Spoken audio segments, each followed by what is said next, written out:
So hello and welcome back to all. तो जैसा कि आप देख रहे हैं कि आज हम अपना चैप्टर करने वाले हैं ऑप्टिक्स। और ऑप्टिक्स का एनडीए के अंदर एक बहुत इंपॉर्टेंट रोल है, क्योंकि जो हमारी फिजिक्स की वेटेज है वो अप्रॉक्स 25 क्वेश्चंस होते हैं। तो हमारे फिजिक्स के 25 क्वेश्चंस आते हैं, और जैसे कि पास्ट ईयर पेपर एनालाइज किए जा रहे हैं उस हिसाब से देखा गया है कि अप्रॉक्स 12 to 15 क्वेश्चंस अकेले ऑप्टिक्स से आते हैं। ऑप्टिक्स से जैसे कि लेंस से क्वेश्चन आ जाएगा, मिरर से क्वेश्चन आ जाएगा, और लाइट से रिफ्लेक्शन से क्वेश्चन आ जाएगा, रिफ्रैक्शन से क्वेश्चन आ जाएगा। तो ये सारे क्वेश्चंस ऑप्टिक्स से बन रहे हैं। तो इसलिए एक बहुत इंपॉर्टेंट, अगर आप सारी फिजिक्स छोड़ भी रहे हो तो सिर्फ ऑप्टिक्स को भी अगर देख के जाओगे तो 50% फिजिक्स आप कवर कर लोगे। तो इसीलिए ऑप्टिक्स एक बहुत मेजर रोल प्ले करता है एनडी के अंदर। तो इसीलिए आज हम उसी को देखेंगे। और आज जो फर्स्ट पार्ट है वीडियो का, इसमें हम मिरर्स को कवर कर देंगे। मिरर्स कवर करने के बाद फिर हम लेंस को करेंगे। लेंस करने के बाद जो भी और इम्पोर्टेंट पॉइंट्स बच जाते हैं उनको लास्ट में देखेंगे। ठीक है। इन सजेस्ट तो ऑप्टिक्स से हमें क्या रेफरेंस मिलती है कि जैसे आपने देखा होगा ऑप्टिकल्स, जो हम स्पेक्स पहनते हैं उनको ऑप्टिकल्स बोलते हैं। क्यों बोलते हैं? क्योंकि वो लाइट को ऑप्टिमाइज करते हैं। उसके अंदर जब लाइट जाती है तो उसको डिफ्रैक्ट करके हमारे रेटिना के ऊपर पहुंचाते हैं। तो ये ऑप्टिकल्स का काम होता है कि लाइट को कैसे ऑप्टिमाइज कर रहे होंगे। तो इसी ऑप्टिक तो टॉपिक हम स्टार्ट करते हैं लाइट से। तो लाइट क्या है? जो भी हम देख रहे होते हैं लाइट है। आज वीडियो शूट हो रहा है या फिर कुछ भी हो रहा है तो वो किसकी वजह से हो रहा है? लाइट की वजह से हो रहा है। अगर लाइट नहीं होगी तो पॉसिबल नहीं है कुछ भी। तो लाइट क्या होती है? एक इलेक्ट्रोमैग्नेटिक वेव है। देखिए भाई, इलेक्ट्रोमैग्नेटिक वेव क्या होता है? इलेक्ट्रोमैग्नेटिक वेव वो होती है जिसको कोई भी मीडियम नहीं चाहिए। मतलब कि जैसे आपने सोलर सिस्टम देखा होगा, उसमें यहाँ प्लैनेट्स हैं, यहाँ प्लैनेट्स हैं, यहाँ प्लैनेट्स हैं। तो ऐसे प्लैनेट्स हैं, तो यहाँ सन की जो लाइट आती है तो स्पेस के अंदर कोई मीडियम नहीं होता है। तो स्पेस के अंदर कोई भी मीडियम नहीं है, लेकिन लाइट जो है सन की वो हर एक प्लैनेट तक पहुंच रही है। अर्थ पे जो सन, हम चांद को देखते हैं, मार्स पे भी, हर जगह पे चांद को देखा, सूरज को देखा जाता है। चांद को कोई भी मीडियम की रिक्वायरमेंट नहीं है। तो जिन जिन भी वेव्स को, इलेक्ट्रोमैग्नेटिक वेव्स वो होती हैं जिन वेव्स को कोई भी मीडियम की रिक्वायरमेंट नहीं हो पास करने के लिए या प्रोपोगेट करने के लिए, कहीं पे भी कोई मीडियम की जरूरत ना पड़े, उन वेव्स को बोलते हैं हम इलेक्ट्रोमैग्नेटिक वेव्स। मैं यहाँ पे लिख देता हूँ। मतलब कि इलेक्ट्रोमैग्नेटिक वेव्स वो वेव्स हैं जिनको कोई भी मीडियम की रिक्वायरमेंट नहीं है पास करने के लिए। और लाइट की हम एक सेकंड प्रॉपर्टी और देखते हैं कि लाइट हमेशा स्ट्रेट लाइन में ट्रेवल करती है। ऐसा नहीं होगा कि लाइट ऐसे ट्रेवल कर रही है। लाइट हमेशा स्ट्रेट लाइन में ट्रेवल करेगी। कोई भी जिगजैग मूवमेंट नहीं होगा, ऐसे ऐसे नहीं आएगी। कोई भी अलग, जो हम देखते हैं कि बिजली ऐसे ऐसे गिर रही है, वो अलग कंसेप्ट है। लेकिन लाइट हमेशा स्ट्रेट लाइन में ट्रेवल कर रही होती है, कभी भी दूसरी डायरेक्शन में ट्रेवल नहीं करेगी। तो कभी का स्ट्रेट लाइन में ट्रेवल करेगी। तो और लाइट की स्पीड आप लोगों को पता ही होगा, 3 × 10⁸ मीटर पर सेकेंड। तो ये लाइट की स्पीड है।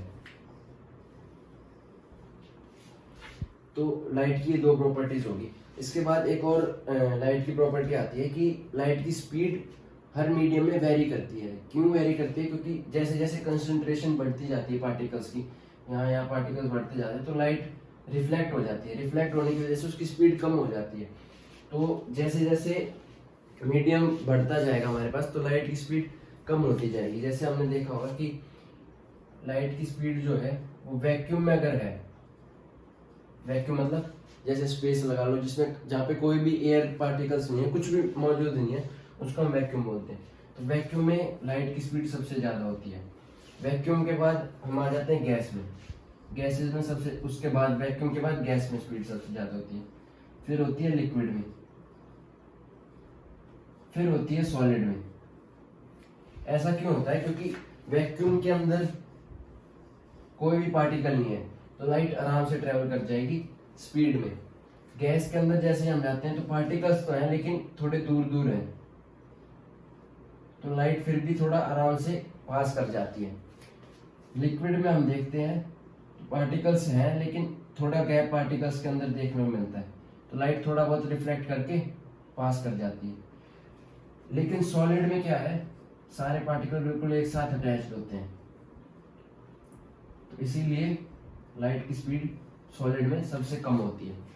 तो इसी वजह से लाइट की स्पीड की वजह से ही जो हमारे को रिफ्लेक्शन देखने को मिलता है, रिफ्रैक्शन देखने को मिलता है, जैसे जैसे लाइट एक मीडियम से दूसरे मीडियम में जाएगी तो उसकी स्पीड में चेंज आ जाएगा, स्पीड में भी चेंज आएगा और लाइट की वेवलेंथ में भी चेंज आएगा। लेकिन एक चीज है जो जिसमें चेंज नहीं आएगा, वो है फ्रीक्वेंसी। जब भी लाइट एक मीडियम से दूसरे मीडियम में ट्रैवल करेगी तो फ्रीक्वेंसी जो है उसकी हमेशा कांस्टेंट रहेगी, फ्रीक्वेंसी कभी भी चेंज नहीं होगी। ये इसलिए चेंज नहीं होती है क्योंकि लाइट जिस भी फ्रीक्वेंसी से रिलीज की गई है वो फ्रीक्वेंसी एंड पॉइंट तक हमेशा सेम ही रहेगी। फ्रीक्वेंसी सेम है, चाहे उसके बीच में कोई भी ऑब्स्ट्रक्शन आ जाए, कुछ भी आ जाए, जिस फ्रीक्वेंसी की वो लाइट थी उसी फ्रीक्वेंसी की ही एंड में हमारे को मिलेगी। तो ये कुछ पॉइंट्स थे हमारे लाइट के ऊपर। और एक पॉइंट और है कि लाइट है both particle and wave nature, particle and wave nature. Light का दोनों नेचर होते हैं, पार्टिकल और वेव दोनों, पार्टिकल एंड वेव नेचर। ये हमारे को फोटो इलेक्ट्रिक इफेक्ट में बताया गया था।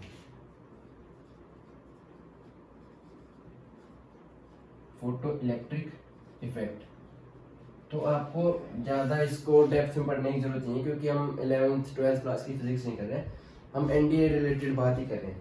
तो फोटो इलेक्ट्रिक इफेक्ट क्या होता है, जिसमें बोथ पार्टिकल नेचर भी हो और वेव नेचर भी हो। ये क्या है, फोटो इलेक्ट्रिक इफेक्ट है, बेसिक इतना समझो।